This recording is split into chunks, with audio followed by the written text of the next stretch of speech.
Yes, we are live.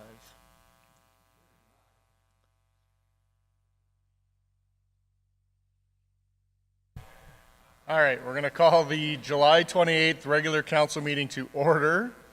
We'll start off with open microphone. Do we have anybody online or anybody registered? Nope. Looking for an approval of the agenda, 3.1. Sue. Thank you, Mr. Mayor. Administration would like to add storm sewer maintenance to, I believe it's actually, it already got put on the agenda, but 10.7, we did not meet the timeline, so we're looking just to get it added. Somebody stole all my pens up here.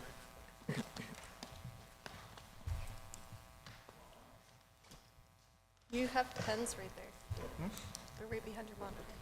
Oh, hit them.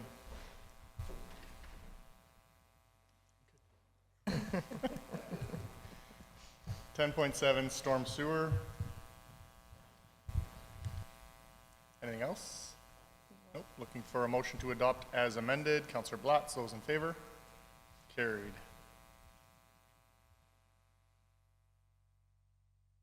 Adoption of the minutes from the July 14th regular council meeting. I move that City Council adopts the regular council meeting minutes from July 14th, 2025 as presented. Moved by Councillor Billingsley. Any errors or omissions? Those in favor? Carried. Moving into the consent agenda. Councillor Blatz. I move that council approves the consent agenda as presented. Moved by Councillor Blatz. Those in favor? Carried. Oh, Wayne raised his hand. Pardon? Wayne raised his hand. Oh, did he? Sorry. Go ahead, Councillor Nielsen. First off, can you hear me? We can, yep. Thank you. I would like to pull 13.1 asphalt overlay projects.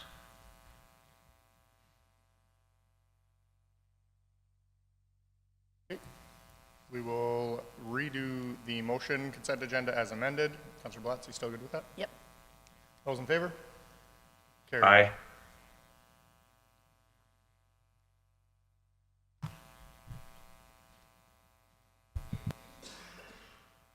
Item 10.1, land purchase plan 1520101, block 57, lot 2.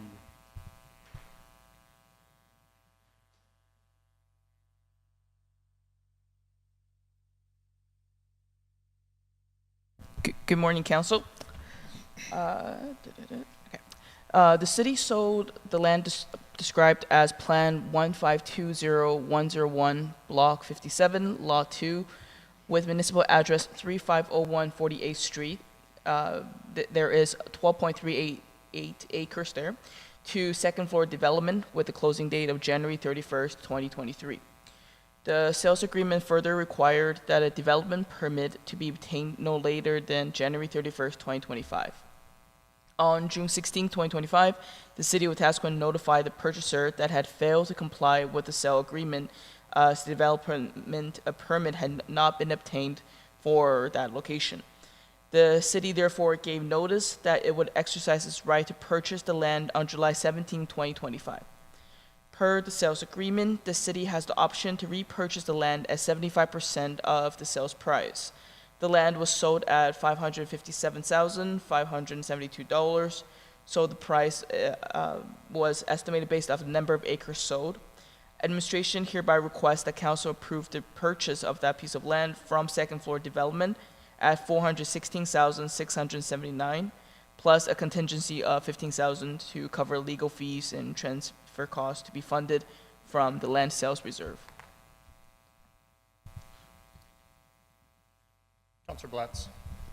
I move that council approve the purchase of Plan 1520101, Block 57, Lot 2, to be funded from the land sales reserve in the amount of $432,000. Moved by Councillor Blatz. Go ahead, Councillor Billingsley. Thank you. Through the chair to this administration. It states in here that there's a $15,000 contingency to cover legal fees and transfer costs. Is that money, who's ultimately paying that $15,000 or up to? Through the chair to Councillor Billingsley, the city will. Okay, Okay, that's a different answer that I was given a couple weeks ago when I asked that question, that is that not in the contract? Was that not stated in the purchase agreement that those costs would be bared by the landowner? I'd have to take that as an information request and look at the contract. Thank you. Anything further? Those in favor? Aye. Carried. Item 10.2, rescinding of policy CO-047, Remembrance Day building closure. Thank you, Mr. Mayor. This policy, administration is looking to get council to approve rescinding it as it's no longer valid. There are a couple of different bylaws that cover building hours and facility hours. And the only facility that actually stays open and staffed during Remembrance Day is Manluck Aquatics from 1 until 6 p.m. And then the recycle center is unstaffed and open, and every other building is closed. And so we're just looking to get this policy rescinded. Councillor Aberley. Thank you, Mayor Gandam. I move that City Council rescind CO-047, the Remembrance Day building closure policy. And then just a follow-up question, please. Moved by Councillor Aberley. Go ahead. Thank you. Thank you to administration. Is it just a quick question? When is it determined, like which policies is it under where buildings are open or closed on specific days? The main bylaw that we have is the city manager bylaw, where the city manager sets the hours of operations. We have, through levels of service already, that council has approved. That's why Manluck is open, and every other facility. The only other facility that used to be controlled by council through bylaw was the landfill, but that was recently changed. So in the landfill, it also refers to city manager's authority to approve. And so the only reason I'm asking the question is, should it come to a point where your bylaw changes this idea and council would like to see the buildings continue to be closed on Remembrance Day, would that be something we could bring forward as levels of service? Through the chair to Councillor Aberley, yes, you could, but I'm also wondering if, while we're going through levels of service, which we have a discussion planned for today's P&T, if that isn't maybe something that we discuss and put into that document, because once council settles on levels of service, we would be bringing those back for approval in a regular council meeting, and if that is documented in there, then even though I have the authority, we would have to go back and ask council for permission to change that. Excellent. Thank you very much. Yep. Councillor Elliott. Thank you, Mr. Mayor. Through to Sue. Sue, when this went in, it was because there were hockey tournaments going on. With Remembrance Day, there was always a long week. If there was a long weekend, because it was closed on the Friday, sometimes they'd even have hockey on Fridays. So we were actually in a Remembrance Day service and heard all this noise coming from the arena when we were in the drill hall. And so that's when the motion went through that the facilities couldn't open till 1 o'clock. So that if there was a hockey tournament, then they could start at 1 o'clock, but they couldn't start prior to that. Plus the fact that the parking lot was jammed and our veterans and those who wanted to come to Remembrance Day couldn't get parked sometimes. If they had a hockey game at 8 o'clock, then the parking lot was full. So that's why that came into being, and I don't know if they have hockey tournaments anymore on Remembrance Day, but that's the way it was when this original motion went through.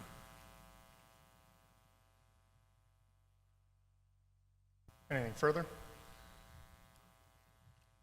Those in favor? Aye. Carried.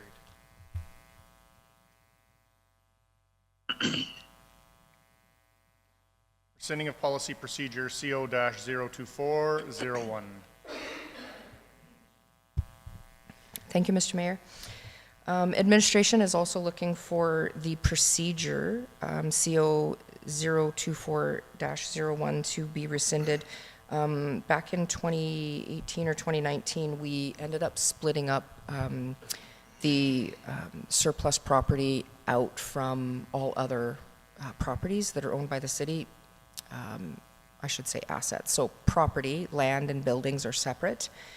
But for whatever reason, the procedure never got rescinded at that time. And so we do have two separate policies right now that cover both land and all other assets that the city owns. And this procedure is outdated and no longer needed. I'd be happy to answer any questions. Councillor Aberley. Thank you. I move that City Council rescinds CO-02401, being the disposal of surplus property procedures. Moved by Councillor Aberley. Any discussion? Those in favor? Aye. Carried. Item 10.4, Peace Hills Utility, Inc., Board Composition. Thank you, Mr. Mayor. Recently, Peace Hills Utilities Board had met and discussed the board composition. Earlier this year, late last year, there was a motion made of council to allow one public member on the board. Since then, the board has had a couple of interviews and has rethought the composition of the board for a number of reasons, and they're asking for council to approve that there be two public positions allowed on the Peace Hills board. So I'd be happy to answer any questions you might have. Yep, go ahead. I move that City Council amends the Peace Hills Utilities, Inc. board composition to increase the number of members to 7, including 2 members at large, who must be ratepayers to Peace Hills Utilities, Inc. Moved by Councillor Aberley. Any discussion? Yeah, go ahead, Councillor Billingsley. Thank you. Through the chair to administration, in brackets, it must be ratepayers to Peace Hills. Do they have to be residents within the city then? Through the chair to Councillor Billingsley, we do not provide services outside of the city, so by default they would. Or a business No, owner. A business owner. Yeah. Business, but I could live in somewhere other than the city of Wetaskiwin and have a business that I'm paying to Peace Hills Utilities. Could I then therefore sit on the board? You could. I can tell you the two that have applied, I believe, are both, that have been accepted by the board, are both local.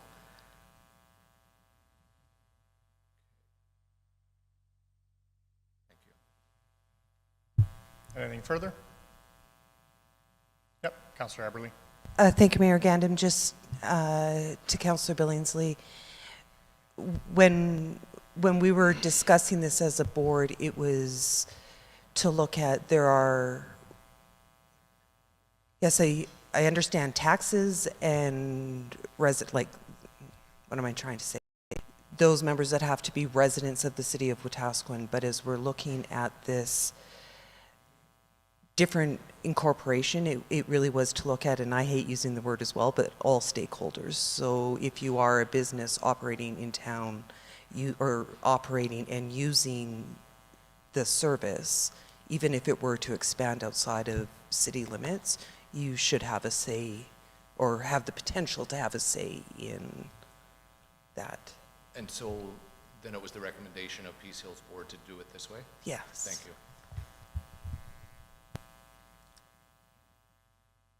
Anything further?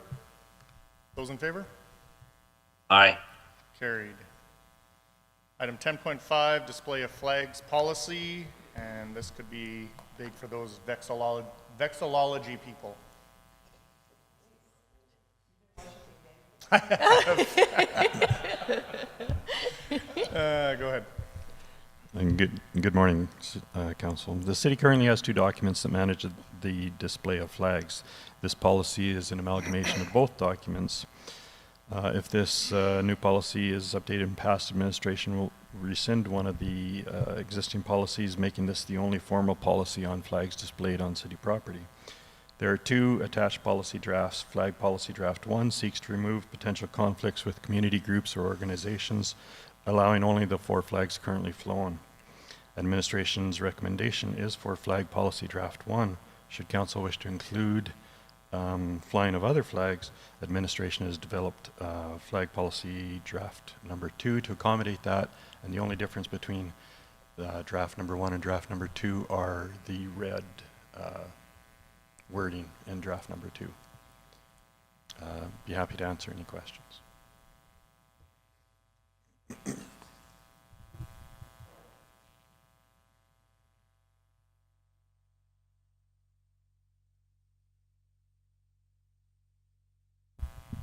I move that City Council approves policy C0 or CO-009, display of flags using flag policy draft 1 as presented. Moved by Councillor Billingsley. Any discussion?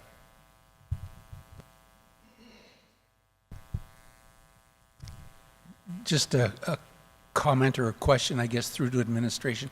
How do we ensure that past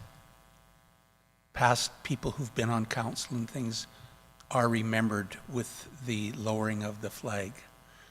We did have an incident where an individual was not recognized, and some of her family were upset. But how do we track this? Like if there's no history, nobody knows that or remembers that. I just wondered if there's a way of tracking. Like 40 years from now, Tyler Gandam is laid to rest, and nobody remembers that he was the mayor, and then the flag doesn't get lowered. Oh, they'll remember. But I just so that there is no oversight on this, that's all. Through the chair to Councillor Elliott, we would have to take that away and look at what we could possibly do. The part of the problem is that we didn't even know that person passed. So even though we have a list of who has been mayor or served on council, we need to be notified that somebody has passed away. So we could take that away and look in to see if there's anything that we could do. I don't know how I mean, they could be living somewhere else, right? I mean, they could be living in another province or even another country. And so I'm just bringing that up. It's not a criticism. It's just, how do we track this? And I don't know how we would do that unless the family notifies us. Right. So, okay, thank you. Thank you, Mr. Mayor. That's 86, depending on my mental state, which is questionable at... Councillor Aberley. Thank you, Mayor Gandam. Through the chair to administration, the reason I was debating even making a motion was because I wasn't really sure that I wanted this one or the one where there would be a fourth flag. And I think I don't necessarily like the idea of taking down the city flag for any reason. I think that we should be as proud of our city flag as we are the other three that fly in front of the building. Is there, and what I'm thinking is actually putting through a business case for budget, is the opportunity to have a fifth flag pole. And is that something that we believe there would be space or room for on the City Hall grounds? Through the chair to Councillor Aberley, a former council had directed administration to look at putting up a fifth flagpole up in Water Tower Park. And so we could, revive that business case if you wanted to look at that. I would suggest not on City Hall property just because it's very uniform, and that was the discussion back then, was not having a fifth flagpole to offset. Right. But we could definitely look at another location in the city to see where we could put that up. Thank you. I was part of that former council that wanted an additional flagpole, and it just wasn't approved through budget.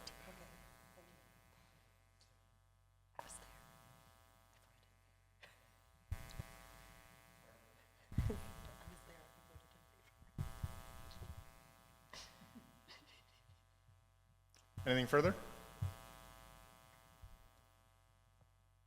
Those in favor? Aye. Opposed? Carried.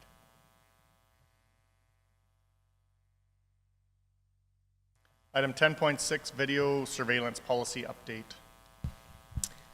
Good morning, City Council. I think as Richard goes up, I'll just provide a very brief introduction to this policy. So administration has prepared an updated version of the surveillance policy. Some council members may remember when this came in 2018 for approval.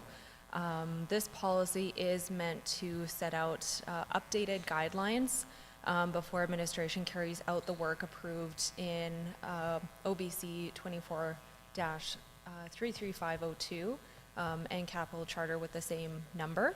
Another piece is that this policy is going to also form part of the city's privacy management program, which is an obligation under the updated privacy legislation.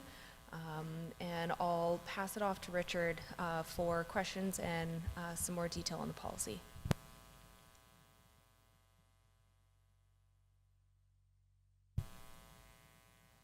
Good morning. Good morning, Council. How are you doing today?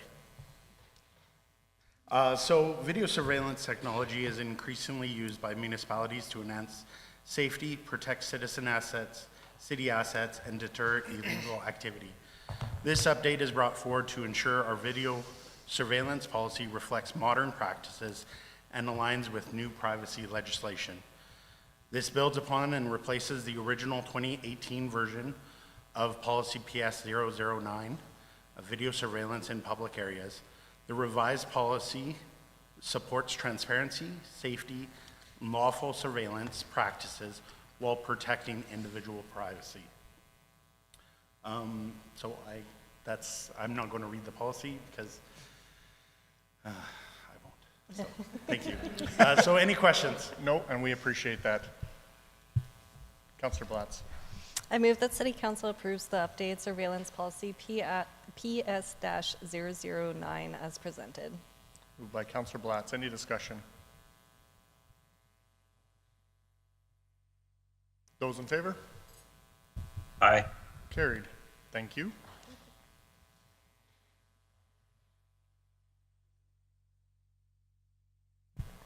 Item 14.1, closed session. Sorry, we have 10.7. Oh, you're right. That was I added. apologize. And 13.1. 10.7, storm sewer. Thank you, Mr. Mayor and Council. Administration has been doing some CCTV work, and as part of a complaint that was received, the team redirected that crew down to the downtown area and started to do an investigation and realized that the lines were completely plugged. So we are looking to get an additional $140,000 that's going to clean about 1.5 kilometers of storm sewer downtown, so that we can do the CCTV and then determine what repairs might need to be made in these areas. As part of this, we do understand that there are some what we call cross connects in downtown, so there are combined sanitary and storm services, which is part of the reason that we're asking for this outside of budget, because the fact that the contractor did witness some sanitary effluent within the area, and we wouldn't want this to surcharge onto public property or backflow back into properties. So we are looking to get $140,000 to be spent from the storm sewer reserve to do this work. And I do know that we received an email from the mayor last week wondering why, if downtown was flooding, this wasn't done sooner. We did 5 years of really extensive, we had a 5-year plan. We did 4 of the 5 years of really extensive CCTV, both sanitary and storm, throughout the city. And the teams were actually going through and watching all of that video and prioritizing repair work that needed to be done. The last year that was meant to be done was the area that this was in. We are putting forward, as part of the 10-year capital plan, ongoing video surveillance of these areas. So once we get through the entire city and we go through and do the repairs that are needed, there is going to be failures over the years, and so the areas that have been identified as key areas to monitor, we'll go back and re-video those in future years. But once we have the bulk of the city done with this last piece, we will have a really good understanding of where the repairs are needed in our underground storm system. I'd be happy to answer any questions.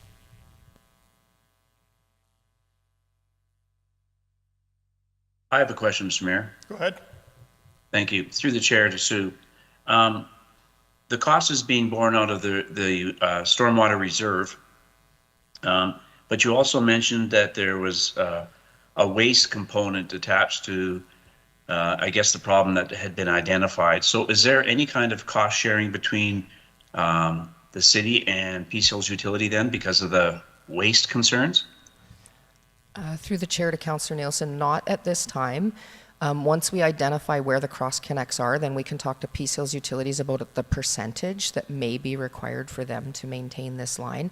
Ideally, what will happen is once they're identified, we're going to actually go in and reroute back to sanitary and get it out of the storm system. So that would be something borne completely by Peace Hills. Okay, thank you.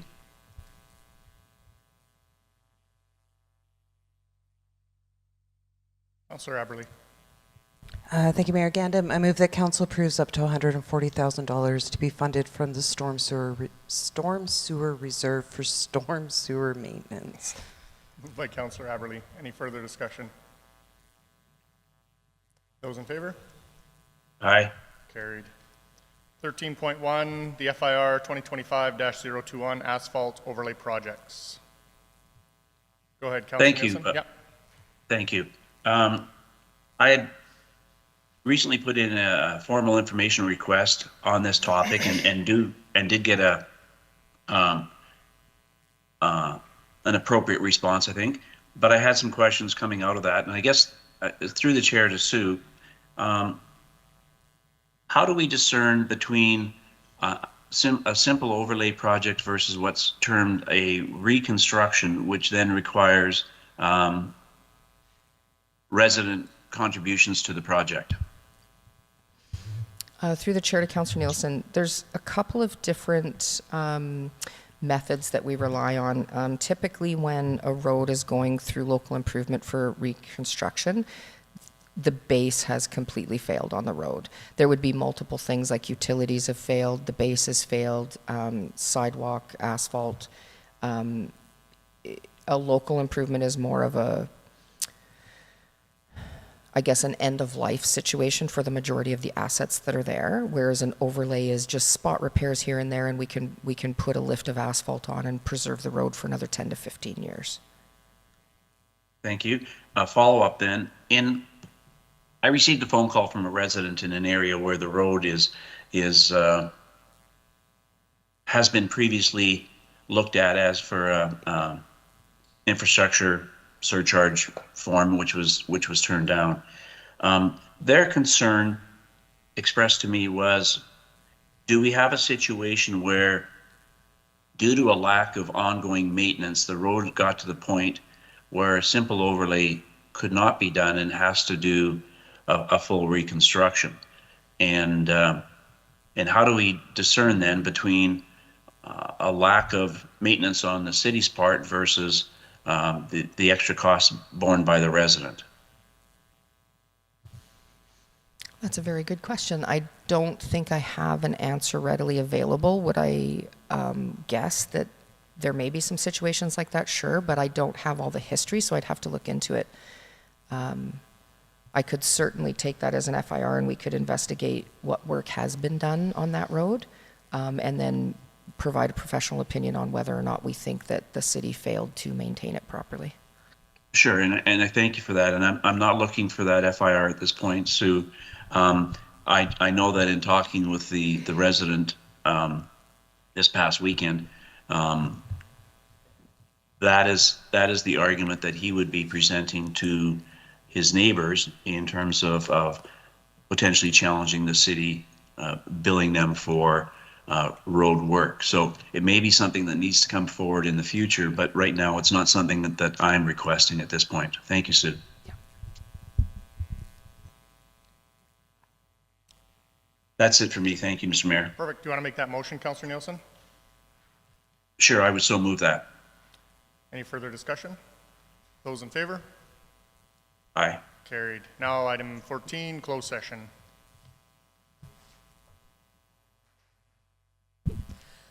To the chair, I believe that there was an administrative error. Item 14.1 should not have been on the agenda, and I think there's a version of the agenda that does not have it and one that does. Administration has nothing for closed session. Perfect. Anything for new business?